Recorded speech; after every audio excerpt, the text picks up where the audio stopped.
Chochote unachokifanya kwenye sayari hii dunia kinajulisha jinsi uwezo wako wa kumake decision ulivyo mkubwa au ulivyo mdogo. Uwezo wako wa kufikiri ndio unaotengeneza matokeo makubwa kwenye taasisi yako, kwenye eneo lako la maisha. Yote haya yanatengenezwa na uwezo wako wa kufikiri.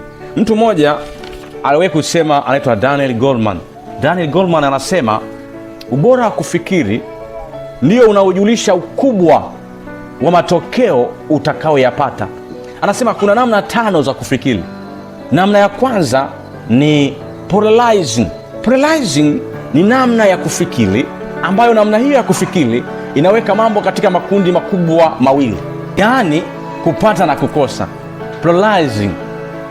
Anasema namna hii haina middle ground.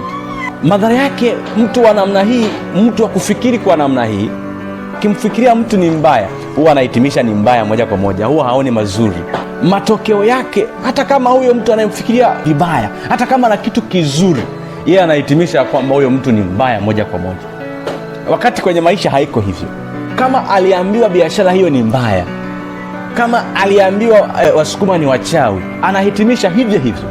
Kwa hiyo hii ni namna inayowafilisha watu wengi sana, namna ya kufikiri. Namna ya kufikiri ndio inajulisha kesho yako ya maisha yako.